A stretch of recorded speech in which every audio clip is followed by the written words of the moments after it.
Good morning, नमस्कार। मैं आपके साथ रंजना रावत और आप देख रहे न्यूज 18 बिहार झारखंड। आज चैत्र माह के शुक्ल पक्ष की प्रतिपदा है और आज से हिंदू नववर्ष विक्रम संवत 2079 शुरुआत हो गई है और इसके साथ ही चैत्र नवरात्रि का पर्व भी शुरू हो गया है। हिंदू धर्म में चैत्र नवरात्रि का काफी महत्व है।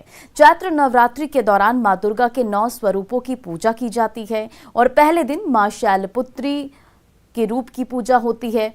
दूसरे दिन मां ब्रह्मचारिणी, तीसरे दिन मां चंद्रघंटा, चौथे दिन मां कुष्मांडा, पांचवें दिन मां स्कंद माता, छठे दिन मां कात्यायनी और सातवें दिन कालरात्रि और आठवें दिन महागौरी और 9वें दिन मां सिद्धिदात्री की पूजा की जाती है। नवरात्रि के पहले दिन कलश स्थापना करने का भी विधि विधान है।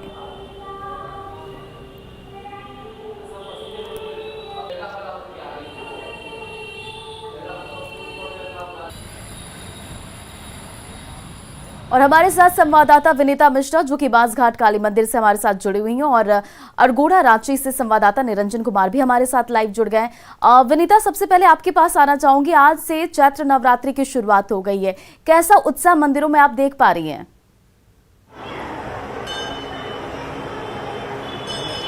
बिल्कुल रंजना, आज से शुरुआत हो गई है और इसकी जो उत्सव है वो मंदिरों में साफ तौर पर देखी जा रही है। खास बात यह है कि पिछले 2 सालों से कोरोना के कारण मंदिरों के कपाट बंद रहे हैं और ऐसे में इस साल कोरोना संक्रमण की जो रफ्तार धीमी पड़ी है, जिसके बाद इस चैत्र नवरात्र की शुरुआत की गई है और मंदिर के कपाट खोले गए हैं। और पहले दिन जैसा कि आज शुरुआत हो रही है चैत्र नवरात्र की, आज कलश स्थापन होंगे और मंदिरों में भक्तों की लंबी कतारें देखने को मिल रही है। इस वक्त हम पटना के बांसघाट काली मंदिर में हैं और तस्वीरों में आप साफ देख सकते हैं मां के कपाट खुले हैं। मां के दर्शन के लिए भक्त लाइन में लगकर यहां मंदिर में पहुंच रहे हैं और ये तांता सुबह से लगा हुआ है। आज शुरुआत हो रही है और मान्यता है कि हिंदू नव वर्ष की शुरुआत भी चैत्र नवरात्र से ही होती है। ऐसे में इस नवरात्र का खास महत्व होता है और जो भक्त हैं सुबह से मंदिर पहुंच रहे हैं और जो भक्तों का जुटान है साफ तौर पर देखा जा सकता है। मान्यताएं हैं इसकी अलग अलग, लोग जो यहाँ पहुंच रहे हैं हम उनसे भी बातचीत करेंगे क्योंकि कई आस्थाएं होती है, कई मान्यताएं होती हैं और उन मान्यताओं के वो पूरा करने के लिए मंदिर पहुंचती हैं। क्या नाम है आपका? किरण तिवारी। कितने सालों से मंदिर आ रही हैं आप? हाँ? कितने सालों से मंदिर आ रही हैं आप? 2 दिन से आ रहे हैं, बीच में नगा हो गया था मगर अभी आए हैं। इस साल माँ की कलश स्थापन भी कर रही हैं आप? नहीं, कलश स्थापन नहीं कर रही हैं। तो ऐसा जरूरी नहीं कि सभी कलश स्थापित करें, लेकिन मंदिर में माँ के दर्शन करना बहुत जरूरी है और आस्था है कि लोग मंदिर पहुंच रहे हैं। हमारे साथ पंडित जी भी हैं, हम इनसे समझते हैं कि आखिर मान्यताएं क्या है चैत्र नवरात्र की, क्योंकि इस दिन से हिंदू नववर्ष कैलेंडर की शुरुआत भी होती है। पंडित जी, क्या कुछ मान्यताएं हैं चैत्र नवरात्र की? चैत्र नवरात्र के नववर्ष मंगल का शुभकामनाएं हैं और माँ का अद्भुत शक्ति के विवरण किया जाता है और माँ उस रूप में भक्त के ऊपर आशीर्वाद देते हैं कि जो अटूट आशीर्वाद है। आस्था जो है बहुत अटूट तरफ से बंधन से जुड़े हुए हैं। माँ तो माँ है, माँ तो सर्वशक्ति माँ तो माँ है। और पिछले 2 सालों की अगर बात करें तो कोरोना के कारण पट बंद थे, लेकिन इस बार खुले हैं और लोग बहुत खुशी हुई कि नववर्ष में इस साल बहुत दिनों के बाद चैती नवरात्रा में पट खुले हैं और माँ भक्त से अटूट भक्त के श्रद्धालु धर्म स्थल पर धर्म का आस्था लगाकर और माँ का दर्शन करने के लिए तत्पर आ जा रहे हैं। बिल्कुल, तो जिस तरीके से भक्तों का जुटान पहुंच रहा है, हम पूरा मंदिर परिसर आपको दिखाएंगे किस तरीके से लोग यहां पहुंच रहे हैं। और सुबह से ये नज़ारा लगातार मंदिर में भक्त पहुंच रहे हैं और अपनी अपनी श्रद्धा दिखा रहे हैं, मां के दर्शन कर रहे हैं, मां का आशीर्वाद ले रहे हैं। और सिर्फ बांसघाट काली मंदिर का ये नज़ारा नहीं है, पटना के जितने भी तमाम मंदिर हैं, चाहे वो शक्तिपीठ हो या फिर सिद्धपीठ हो, सभी जगह माहौल नजर आ रहा है। आप जो तस्वीरें दिखा रहे हैं, लेकिन अब आपको यहाँ पे रोकना चाहूंगी, बने रहिए हमारे साथ। अब सीधे आपको लिए चलते हैं रांची, जहां से हमारे संवाददाता निरंजन हमारे साथ जुड़े हुए हैं। निरंजन, देखिए आज हिंदू नव वर्ष की भी शुरुआत हो रही है और चैत्र नवरात्रि की भी शुरुआत हो रही है। आप इस वक्त कहाँ मौजूद है और कैसी तस्वीरें, कैसा माहौल वहां पर है? देखिए, इस वक्त मैं रांची के अरगोड़ा का शिव मंदिर है वहाँ मौजूद हूँ और आप देख सकते हैं मेरे पीछे माँ भवानी का, भगवती का ये स्थापित प्रतिमा है। और आपको मैं इसका विशेष महत्व इसलिए बताना भी चाहता हूँ कि बासंती नवरात्र का आज पहला जो माँ भगवती का ब्रह्मचारिणी का पूजा होता है। हम इस संबंध में सीधे बात करेंगे, यहाँ के जो पुजारी जी हैं इनसे बात करेंगे। बासंती नवरात्र पूरे साल में 2 नवरात्र होते हैं, एक शारदीय नवरात्र, एक बासंती नवरात्र। तो बासंती नवरात्र का क्या महत्व है, इस बार माँ दुर्गा किन वाहन पर आके सवार होकर आ रही है, ऐसी सुनने में आ रही है कि ये घोड़े पर सवार होकर आ रही है। क्या महत्व है, 2 साल कोविड संक्रमण काल का भी रहा है, श्रद्धालुओं में कितनी भावना है माँ भगवती के प्रति, थोड़ा सा बताएं दर्शकों को। सर्वशक्ति महामाया दिव्य ज्ञान स्वरूपिणी नव दुर्गे जगन्माता पर नमामि मुहुर्मुहुर। हमारे संस्कृति में दुर्गा पूजा का महत्व 4 बार है, लेकिन सर्वमान्य 2 ही बार माना जाता है। एक बासंती महादुर्गा का पाठ पूजा और उनकी महत्व, और दूसरा शारदीय जो आश्विन में मनाया जाता है। ये हमारी माता सर्व शक्तिमान है। जब जब इस पृथ्वी पर दानव दैत्य ने अत्याचार किया, तब तब हमारे माताएं, हमारे देवतागण जितने भी हैं, सभी अवतार लेकर करके उस शत्रुओं का संहार किया है। बासंती दुर्गा पूजा जो है यह दानवों की संहार के लिए मनाया जाता है। और इस पूजा में हमारी नौ दुर्गा सर्वशक्ति महामाया दिव्य ज्ञान स्वरूपिणी नौ दुर्गे जगन्माता पर नमामि मुहुर्मुहुर। 9 रूप में हमारी माता विराजमान होती है और 9 दिन उनकी पूजा अर्चना पाठ सब किया जाता है। जी निरंजन, आप बने रहे हमारे साथ। पंडित आपको अब जी का सीधे लिए चलते सहजानंद चौक, जहां से हमारी संवाददाता कोमल बहल इस वक्त हमारे साथ मौजूद है। कोमल, आप इस वक्त कहां पर हैं और कैसा उत्साह भक्तों में आप देख पा रही हैं? देखिए, देश भर में आज चैत्र नवरात्रि की शुरुआत हो गई है और ऐसे में इस वक्त मैं मौजूद हूँ सहजानंद चौक के दुर्गा मंदिर में। और आप तस्वीरों के माध्यम से भी देख सकते हैं कि भक्तों के आने का सिलसिला जो है वो शुरू हो गया है। भक्त जो है पूजा अर्चना कर रहे हैं। यहाँ पे दुर्गा मंदिर की लाइव तस्वीरें हम आप लोगों को दिखा रहे हैं। कहा जा रहा है कि इस बार माँ जो है वो घोड़े पर सवार होकर के आएगी, तो पूरे 9 दिन जो है माँ की पूजा अर्चना की जाएगी। माँ के अलग अलग स्वरूपों की पूजा अर्चना की जाएगी। तो भक्तों में से लेकर के काफी उत्साह देखने को मिलता है। अलग अलग तरीके से वो माँ की पूजा अर्चना करते हैं और ऐसा माना जाता है, लोगों की आस्था है कि माँ की पूजा अर्चना करने से जो है मन मांगा फल मिलता है भक्तों को। तो लोग जो है, भक्त जो है, उनके आने का सिलसिला जो है यहाँ पे शुरू हो गया है। जी वाकई कोमल, आप वहां पर मौजूद, क्या कुछ भक्त वहां पर मौजूद है जो इस वक्त वहां पूजा पाठ कर रहे हैं? उनसे बात करिए, बताइए कि कैसा उत्साह उनमें है इस वक्त। जी बिल्कुल, भक्तों में काफ़ी उत्साह देखने को मिल रहा है। अभी हमारी बात भी हुई थी तो वो कह रहे थे कि हमें काफ़ी इंतज़ार रहता है चैत्र नवरात्रि का, और पूरे साल में जो है 2 नवरात्रि को सेलिब्रेट किया जाता है, एक शारदीय नवरात्रि और चैत्र नवरात्रि। तो यहाँ पे एक श्रद्धालु जो है यहाँ पे आ चुके हैं, हम उनसे बात करेंगे। जी, चूँकि वो अभी पूजा कर रहे हैं तो थोड़ा सा वक्त लगेगा, लेकिन अभी हम जल्द ही इनसे बात करेंगे। सर, आप हमें ये बताइए, कितना इंतजार रहता है आप लोगों को नवरात्र का? बहुत बेसब्री से इंतजार रहता है। हम लोग खुशी मिलता है नवरात्रि आने से और बहुत उल्लास रहता है मन में। तो क्या कुछ मांगते हैं इस बार? क्या मांगेंगे दुर्गा माता से? मांगे घर में खुशी रहे, बिजनेस अच्छा चले, बस और क्या, यही माँ से मांगते हैं। और ये जो नवरात्रा से लेकर रामनवमी पूजा तक बहुत अच्छा दिन रहता है और सबके साथ अच्छा होता है। और माँ से ही मांगते हैं कि सबके साथ, मेरे साथ भी अच्छा हो, सबके साथ भी अच्छा हो, यही माँ से कामना करते हैं। जी बिल्कुल, मेरे साथ भी अच्छा हो और सबके साथ भी अच्छा हो और पूरे देश पूरे दुनिया में जो है माँ की कृपा बनी रहे, यही इनका कहना है।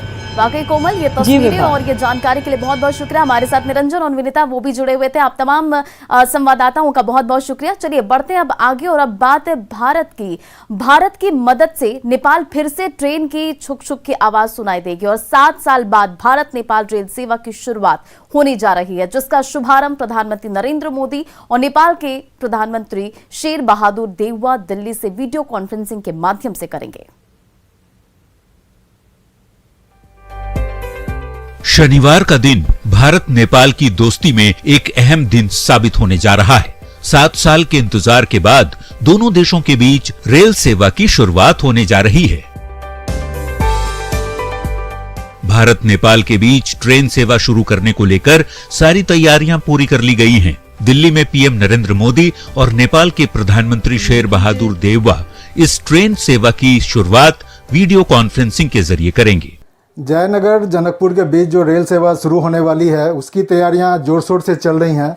अभी मैं यहाँ जो जयनगर के बाद जो नेपाल का जो पहला रेलवे स्टेशन है, ये इनरवा स्टेशन है, वहाँ पर हूँ मैं अभी। और यहाँ आपको दिखा रहे हैं कि ये जो तस्वीरें हैं, ये जो इस रूट पर जो ट्रेन चलेंगी, ये उसकी अंदर की तस्वीरें हैं। यहाँ ये जो इंजन की जो ये सामने जो ये आप तस्वीरों में अभी देख रहे हैं, ये इंजन जो है जो इस ट्रेन का, उसकी ये तस्वीरें हैं। और ये अंदर मैं अभी आपको दिखाता हूँ कि ये अंदर ये इसकी जो बॉगी है, अंदर जो ये बैठने के लिए जो यहाँ जो इंतजाम है, ये ट्रेन के अंदर की ये तस्वीरें आप देख सकते हैं। जयनगर से अब नेपाल का सफर आसान हो गया है। जयनगर कुर्था के बीच पहला स्टेशन इनरवा है। इनरवा के बाद खजूरी, फिर महिनाथपुर, उसके बाद बैदेही, बैदेही के बाद परवाहा और परवाहा के बाद जनकपुर स्टेशन है। जनकपुर के बाद कुर्था आखिरी स्टेशन है। जयनगर को छोड़कर सभी स्टेशन नेपाली क्षेत्र में हैं। इंडो नेपाल का ये ट्रेन तमाम सुख सुविधाओं से लैस है। और बताया जा रहा है कि 2 अप्रैल को प्रधानमंत्री नरेंद्र मोदी और नेपाल के प्रधानमंत्री दोनों वहां दिल्ली से ऑनलाइन इस जो प्रोजेक्ट का उद्घाटन करने वाले हैं। तैयारियां यहां जोर शोर से चल रही हैं, तो फिर इस इलाके में लोगों का जनकपुर और जयनगर की दूरी काफ़ी कम हो जाएगी। और यहाँ जो चाहे धार्मिक रूप से हो या व्यापारिक रूप से या कला संस्कृति, हर क्षेत्र में यहाँ काफ़ी इसका फायदा पहुँचेगा। लोग इसको लेकर के काफ़ी उत्साहित हैं। अमित रंजन, न्यूज़ 18 मधुबनी। पटना के आर्यभट्ट विश्वविद्यालय में 1 करोड़ से ज्यादा के फर्जीवाड़ा का मामला सामने आया है और फर्जीवाड़े नियमों को ताक पर रखकर कंप्यूटर और अलमीरा जैसे सामानों की खरीद में हुआ है ये गड़बड़ी। और ऑडिट में फर्जीवाड़ा सामने आने पर प्रिंसिपल अकाउंटेंट जनरल ने कई सवाल खड़े किए हैं। आर्यभट्ट विश्वविद्यालय जो बिहार के सभी तकनीकी शिक्षण संस्थानों को कंट्रोल करता है, उस विश्वविद्यालय में 2017 से 2021 के दौरान 1 करोड़ से ज्यादा की गड़बड़ी का मामला सामने आया है। फर्जीवाड़ा कुछ इस तरह हुआ। 62.5 लाख के 100 कंप्यूटर की खरीदी में धांधली हुई। 70,80,000 के अलमीरा खरीद में भी धांधली हुई। नियम के मुताबिक खरीदारी GEM पोर्टल के जरिए होनी थी। 3 कंपनियों को टेंडर में शामिल किया गया। जांच में तीनों कंपनी एक ही फॉर्म की पाई गई। राष्ट्रीय अखबारों में टेंडर की विज्ञप्ति भी नहीं दी गई। परफॉर्मेंस सिक्योरिटी जमा करने में भी नियम की अनदेखी हुई। जो किया है प्रिंसिपल अकाउंटेंट जनरल ने, उसके मुताबिक कई गंभीर सवाल यहाँ पे खड़े किए गए हैं और उसके अनुसार ये उन्होंने बताया है कि बिना टेंडर के डेस्कटॉप कंप्यूटर जो है वो 62 लाख से ज़्यादा रुपए की खरीद हुई। और इसमें सबसे गंभीर बात उन्होंने ये लगाई कि पूरी की पूरी जो नियमावली है उसको ताक पे रख कर ये खरीदारी की गई है। यहाँ पे बताया गया है कि 30 लाख से अधिक का जो भी अगर खरीदारी करनी है वो GEM पोर्टल के द्वारा खरीदारी की जाएगी, लेकिन उस नियमों का पालन नहीं किया गया। फर्जीवाड़े को लेकर जब विश्वविद्यालय के रजिस्ट्रार से सवाल किया गया तो उन्होंने कैमरे पर कुछ भी कहने से मना कर दिया। वहीं मामला सामने आने पर समाज सेवी सतीश कुमार ने राज्यपाल, VC और CM को चिट्ठी लिखकर जांच की मांग की है। वित्तीय नियम है 131H, जिसमें से राष्ट्रीय अखबार और क्षेत्रीय अखबार में देना है। इन्होंने राष्ट्रीय अखबार का में नहीं दिया है। पहला नियम का वायलेशन ये हुआ।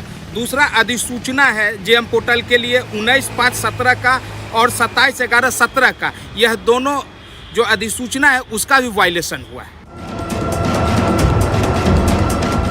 पिछले कुछ महीनों में कई विश्वविद्यालयों में धांधली की खबर सामने आई है। एक बार फिर ऑडिट में आर्यभट्ट विश्वविद्यालय में 1 करोड़ से ज्यादा की खरीद पर अनियमितता का आरोप लगा है। देखने वाली बात यह है कि विश्वविद्यालय इस मामले पर क्या जवाब देता है। लेकिन सबसे बड़ा सवाल है कि इन सारे नियमों की अनदेखी करते हुए, उसका पालन नहीं करते हुए इतने बड़े करोड़ों रुपए की जो खरीदारी की गई, आखिर किसको फायदा पहुंचाया गया और इसमें नियमों का उल्लंघन क्यों किया गया, नियमों के ताक पर रख करके तमाम खरीदारी क्यों हुई। पटना से रविश नारायण की रिपोर्ट। केवटी विधानसभा से बीजेपी विधायक मुरारी मोहन झा का एक वीडियो सामने आया जिसमें वो थानेदार की क्लास लगा रहे हैं। दरअसल केवटी से थाना प्रभारी शिव कुमार यादव पर एक युवक की पिटाई का आरोप लगा, जिसके बाद विधायक अचानक थाने पहुंच गए और दारोगा की कुर्सी पर बैठ और थानेदार की जमकर क्लास लगा दी। विधायक ने पुलिस की कार्यशैली पर भी सवाल उठाए, वहीं थानेदार से माफी भी मंगवाई। फिलहाल कोई भी अधिकारी इस मामले में कुछ भी बोलने से बच रहे हैं और ये घटना 27 मार्च की बताई जा रही है। थानेदार से डर हुआ है चल छोड़ दिए थाना, नहीं हमारा साथे छी तो साथे रहो। कि नहीं होता है सर। कहाँ है वो डायरी, स्टेशन डायरी है रखा हुआ है। लाइए यहाँ लाइए हमारे पास। हो गया बताओ।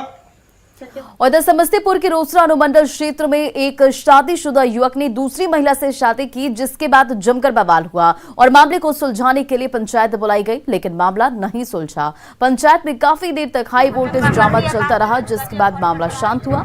दरअसल एक शादीशुदा युवक सिंखिया थाना इलाके की रहने वाली एक विधवा महिला के साथ उसने दूसरी शादी रचाकर जब वो घर पहुंचा तो परिवार के लोगों ने उसे अपनाने से इनकार कर दिया। फिर पंचायत बुलाई गई, लेकिन उसमें भी मामला नहीं सुलझ पाया।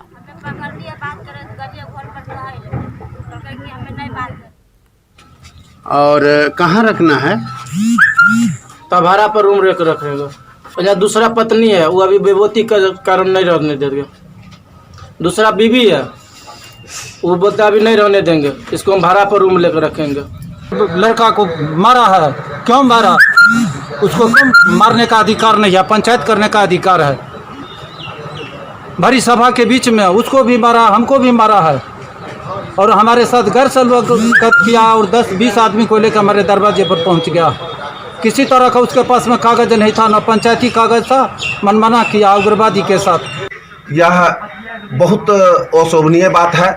अगर उससे शादी किया है, कोर्ट मैरिज हुआ है, तो उस लड़की को उस लड़का ने अपने घर में रखे या उनके परिवार का आदमी ने एक्सेप्ट करे।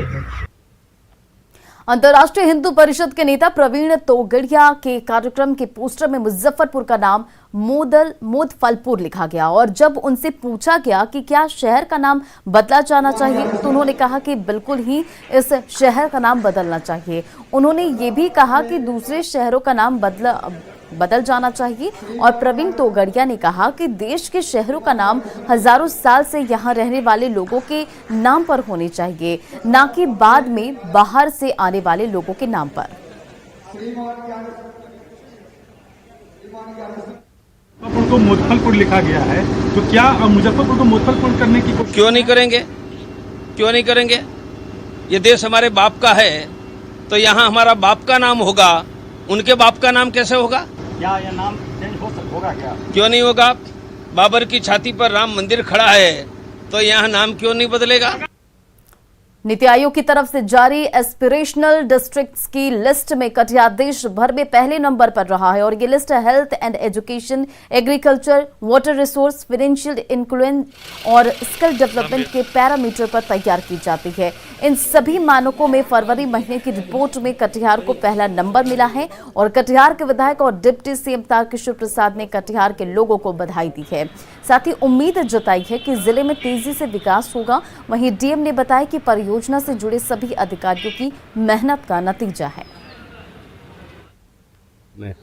अपने लोगों को, यहाँ कटिहार के नागरिकों को और अधिकारियों को भी हृदय से धन्यवाद देते हैं और हम लोगों का प्रयास है कि और हम तेजी से कटिहार से विकास में विकास की गति को बढ़ाएंगे। नीति आयोग की एस्पिरेशनल डिस्ट्रिक्ट्स प्रोग्राम है जिसमें पूरे देश के 112 ज़िले हैं। इसमें कुल 5 इंडिकेटर्स हैं जो health and nutrition, education, agriculture and water resources, financial inclusion and skill development और बेसिक इंफ्रास्ट्रक्चर। फरवरी माह के रैंकिंग में कटिहार पूरे देश में फर्स्ट स्थान पर आया है। इसके लिए मैं सभी पदाधिकारी जो इस कार्य में जुड़े हुए हैं और कटिहार की पूरी जनता को धन्यवाद देता हूं। और जमुई जिले के खेतों में उपजी ऑर्गेनिक सब्जी अब कोलकाता में बिकेगी। जैविक तकनीक से उपजी सब्जियों की पहली खेप को डीएम ने झंडी दिखाकर कोलकाता के लिए रवाना किया है। जिले के 2 गांव केडिया और तरी दाबिल में ऑर्गेनिक सब्जी की खेती होती है। सरकार की मदद से दोनों गांवों में सब्जियां कोलकाता भेजी जाएगी। जमुई जिले के वो किसान जो जैविक विधि से सब्जी का उत्पादन करते हैं उन्हें मार्केट मिल गया है और देख सकते हैं कि एक सब्जी का खेप ये जो है कोलकाता जा रहा है। ये सब्जी है जो जैविक तकनीक्स का इस्तेमाल करते हुए बनाया गया है, कोई रसायन का यूज़ नहीं हुआ है। और किसान यहाँ पर कई साल से इसी तरह से काम करते आ रहे हैं, लेकिन अब इन्हें मार्केट मिल गया है और पहली खेप जमुई से कोलकाता जा रही है। 40 किसान, जमुई जिले के 40 किसान 2 अलग अलग गांवों से जुड़े हुए हैं और यही किसान है जो फसल लगातार उगाते रहे हैं और इन्हें मार्केट नहीं मिला था। कितनी खुशी हो रही है आज? बहुत खुशी हो रही है। क्या खुशी हो रही है? सर मार्केट हम लोग को मिल गया। हाँ, मार्केट मिल गया। कहाँ जा रहा है? कलकत्ता जा रहा है। क्या फायदा होगा इससे? सर किसान को पैसा होगा। क्या क्या? सब्जी अगर बिकेगा सर पैसा होगा। एक और किसान है, उनसे हम बात करने की कोशिश करते हैं। अच्छा, देख रहे हैं कि बैगन वगैरह, आलू वगैरह सब है। जी। क्या फायदा होगा? जी, हम लोग जो किसान हैं, हम लोग के उत्पादन का जो है मूल्य नहीं होता था, लेकिन इसमें है कि एक अस्थायी मूल्य हमको मिल रहा है सालों भर सभी सब्जी का। इससे हमको खुशी है कि हमारी उत्पादन का मूल्य सही मिलते रहेगा। ये नहीं होगा कि हम लोग का उत्पादन अगर बढ़ जाता है तो भाव घट जाए, ऐसा हो जाता है ना अभी तक मार्केट में। लेकिन ये खूबी, सबसे बड़ी खूबी है कि ये मार्केट का भाव सालों भर एक रहेगा। सालों भर एक रहेगा। जैसा कि ये किसान है और हम दिखाना चाहेंगे कि सब्जियां जो हरी हरी सब्जियां हैं, आलू है, प्याज है, ये सब्जियां जा रही हैं और ये कोलकाता में अब रसोई में इसका सब्जी तैयार होगा और उसे लोग बैठकर डाइनिंग टेबल पर इसको इस्तेमाल करेंगे और खाएंगे। केसी कुंदन, न्यूज़ 18 जमुई। और फिलहाल इस बुलेटिन में इतना ही। बने रहे आप न्यूज़ 18 बिहार झारखंड के साथ।